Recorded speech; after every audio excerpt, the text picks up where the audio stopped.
You have done everything right. You worked hard when it mattered. You built something real. You climbed. You delivered. You earned the title, the salary, the reputation that comes with over a decade of showing up and performing. And somewhere in the last few years, quietly, without announcing itself, you stopped moving forward. Not backward, not sideways, just stopped. The income is fine. The title is respectable. The LinkedIn profile looks like a success story. But you know the gap between where you are and where you thought you would be by now. You know the decisions you have been putting off.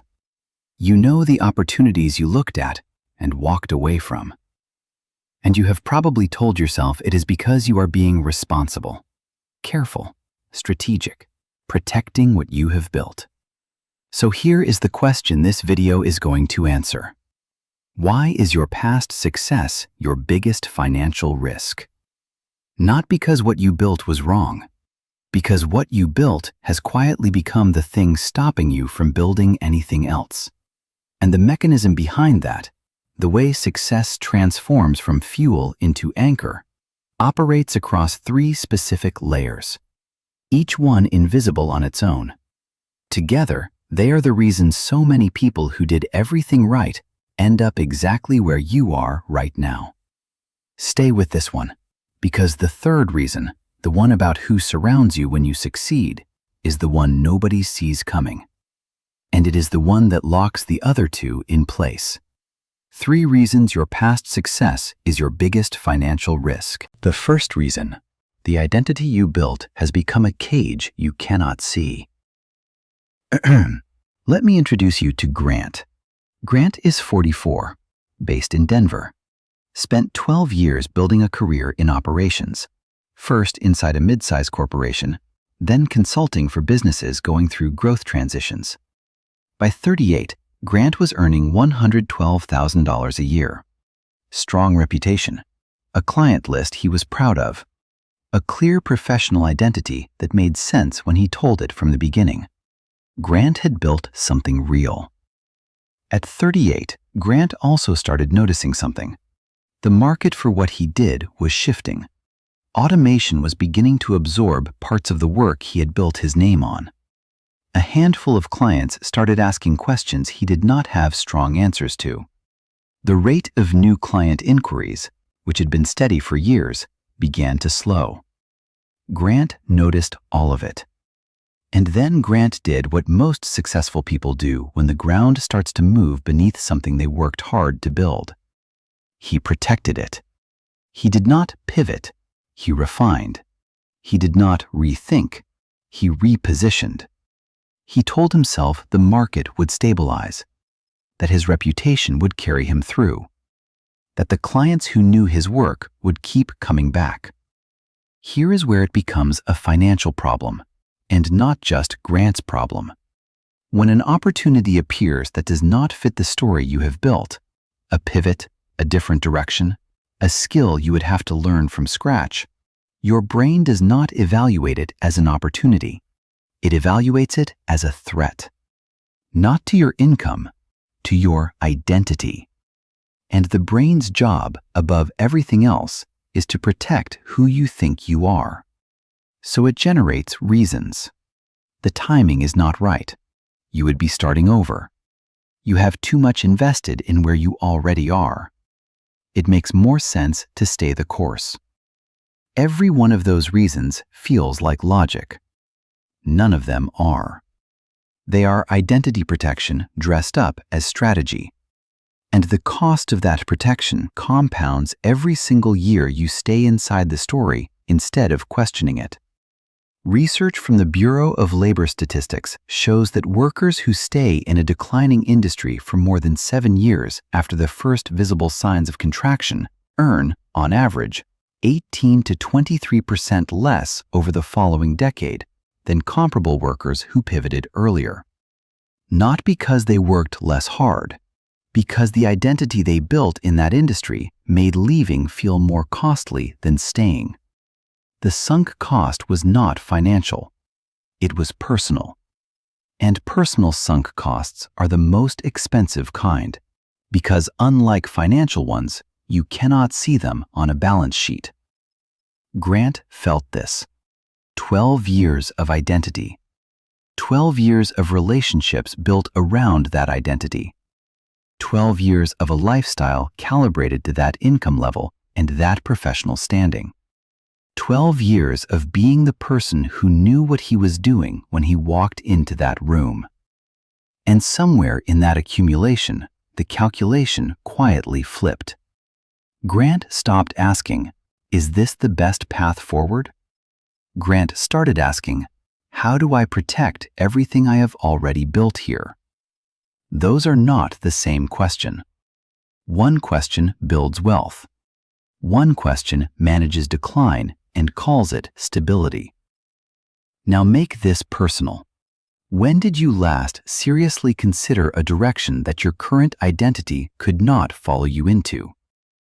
Not a small upgrade, not a lateral move with a better title, a genuine pivot, a real rethink. The kind of move that would require you to be a beginner again at something that matters. If the answer is years ago or never, that is not caution. That is the cage. And the longer you stay in it, the more expensive it gets. Not because the cage is shrinking, because the world outside it keeps moving. You are not behind because you failed.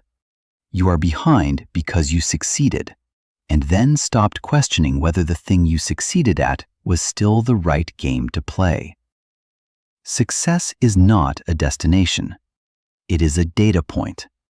And a data point from 12 years ago is not a strategy for the next 12. The truth: your identity is not your asset. It is your anchor.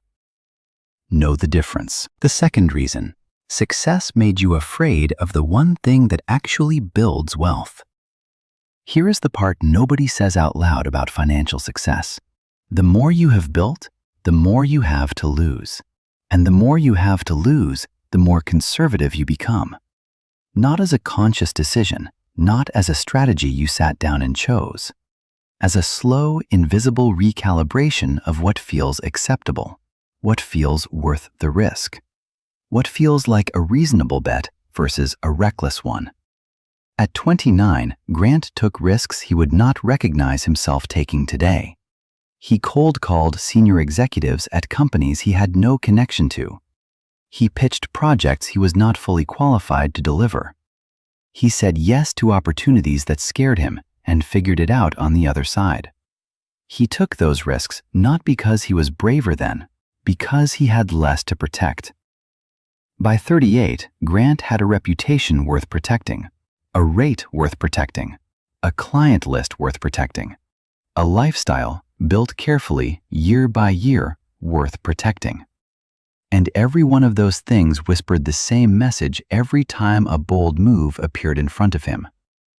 Do not risk it. Psychologists call it loss aversion, the cognitive bias documented by Nobel Prize-winning research showing that losses feel approximately twice as painful as equivalent gains feel good.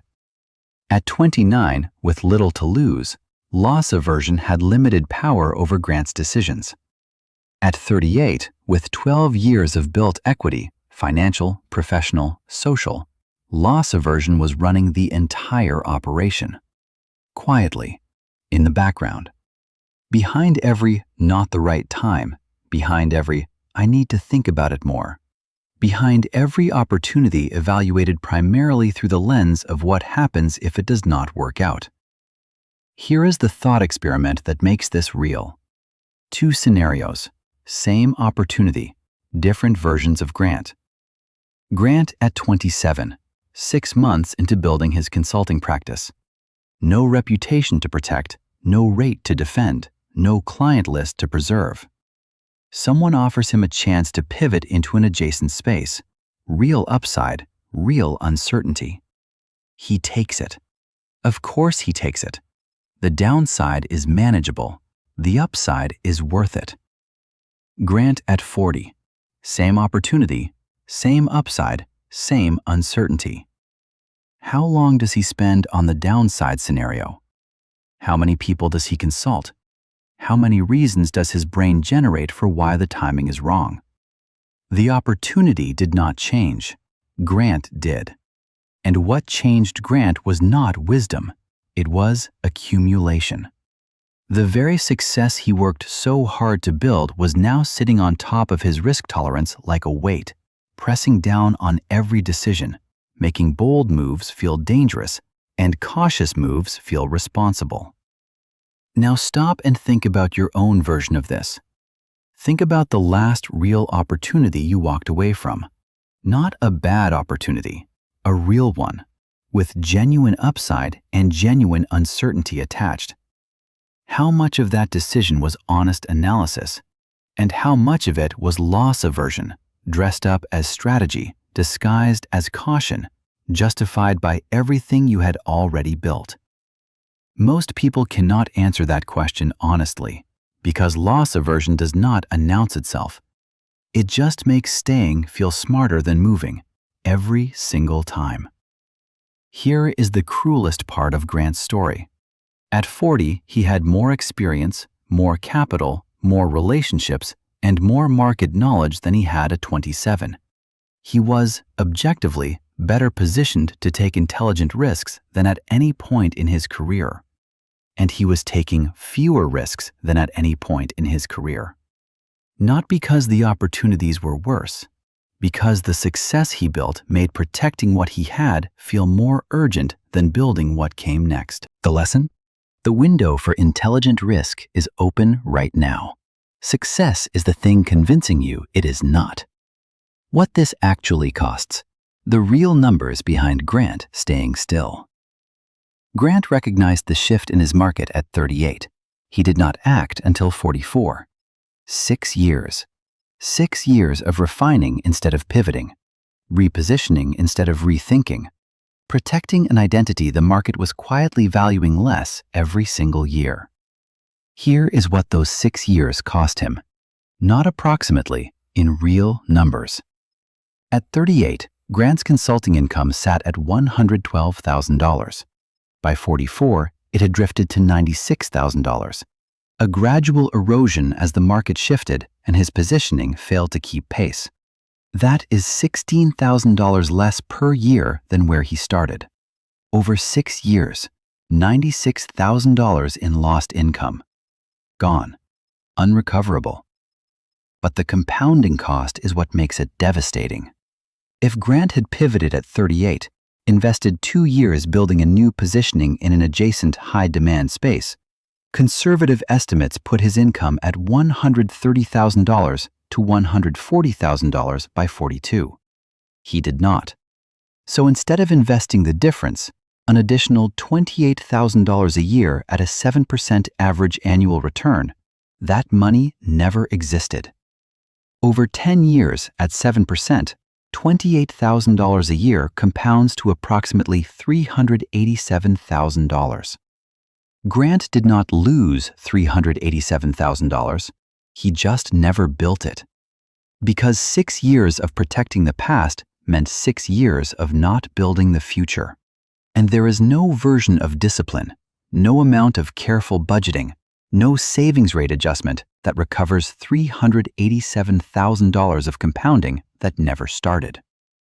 Now make this personal. How many years have you already spent knowing, somewhere underneath the comfort, that the path you are protecting is not the path that gets you where you actually want to go? Assign a number to that. Then run the math above with your own income gap. That number, whatever it is not a hypothetical. It is a bill that has been accumulating quietly while you waited for the right time. The right time was earlier. The second best time is now. The third reason, success surrounded you with people who would never tell you the truth. Here is what nobody tells you about building a successful career. The more successful you become, the less honest feedback you receive.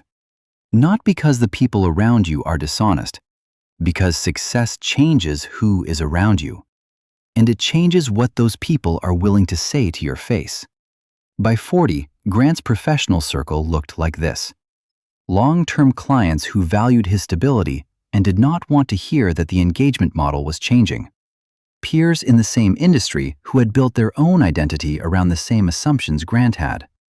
A mentor who had succeeded using the same playbook 15 years earlier and saw no reason to question it.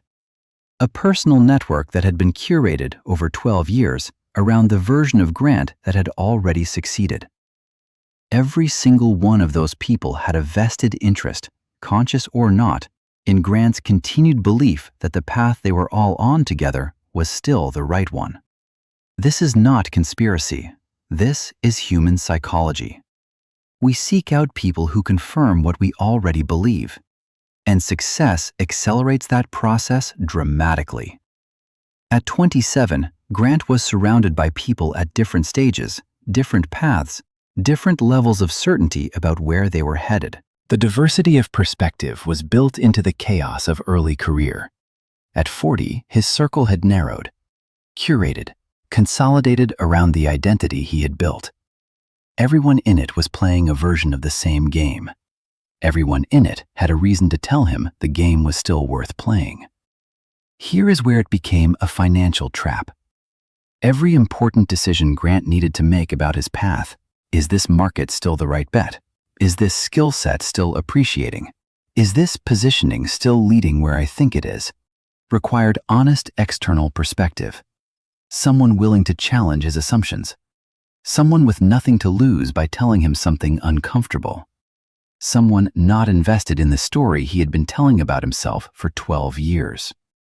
And those were exactly the people his success had filtered out of his life. Not dramatically, not all at once. Gradually, naturally.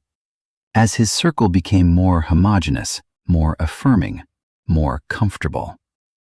Grant had a circle full of people who respected him. He had almost nobody who would challenge him. And that distinction between being respected and being challenged is one of the most expensive gaps in a mid-career professional's life. Now ask yourself this honestly. Who in your life right now would tell you, directly, without softening it, if your current path was leading you somewhere you did not want to go? Not someone who would hint at it. Not someone who would frame it carefully to protect your feelings. Someone who would look you in the eye and say, I think you are protecting the wrong thing. If you cannot name that person immediately, that is not a relationship problem. That is a financial problem. Because without that voice, every decision you make about your career, your income, your financial future, gets filtered through a circle that is structurally biased toward telling you what you already believe. And what you already believe, after a decade of building and protecting and succeeding, is that the path you are on is the right one, even when the market is quietly signaling otherwise, even when the numbers are starting to show the ceiling, even when the feeling you cannot quite name, the one that brought you to this video, is trying to tell you something the people around you are not. Grant did not have that voice at 38. By 44, the market delivered the message anyway, just 6 years later than it needed to, and $387,000 more expensive than it should have been. His identity said stay. His loss aversion said stay. His circle said stay. 3 forces, all pointing the same direction, all powered by the same source, his past success. That is not a coincidence. That is a trap with excellent carpeting. The bottom line? Success curates your circle. And a circle that only confirms you is the most expensive echo chamber you will ever live inside. The closing. What clarity actually looks like from here. Grant at 44. 12 years of real, earned, legitimate success. 3 forces, identity, risk aversion, and a circle of affirmation, all working together to hold him exactly where he was. None of it malicious, none of it obvious, all of it expensive. 3 reasons, 1 pattern, 1 source. His identity locked him in. His risk aversion locked the door. His circle hid the key. And all 3 of them were powered by the same thing, the success he worked hardest to build. This is not an argument against ambition. It is not a case for burning down what you have built. It is a case for seeing your past success exactly as it is, not as proof that you are on the right path, as a data point from a previous chapter. Useful, earned, real, but not automatically predictive of what the next chapter requires. So here is what clarity looks like. 3 questions. Answer them honestly. 1. What would you do professionally if your current identity did not have to follow you into it? Not what makes sense given where you have been. What makes sense given where the market is going? 2. What is the one move you keep returning to? The one you have been quietly watching other people make, that you have not made because the downside feels too large. Name it. Write it down. Stop letting it live only in the back of your mind where it cannot be examined. 3. Who in your life will tell you the truth about your path? Not affirm you, not soften it. Tell you the truth. If you cannot name that person, find one. Actively. That relationship is worth more than most financial decisions you will make this year. Grant is 44. He finally made the move he recognized he needed to make at 38. It is working. But 6 years of compounding, $387,000 of future wealth, did not wait for him to be ready. You do not have to make Grant's mistake. The pattern is visible now. The cost is calculable now. The move, whatever yours is available now. If this video made you question one assumption about where your success is actually taking you, every video on this channel starts with why. Why your salary is keeping you poor. Why smart people stay broke. Why working harder is making you poorer. Every rule you were handed about money. Questioned. Remember this. The most dangerous financial position is not failure. It is success that stopped asking hard questions.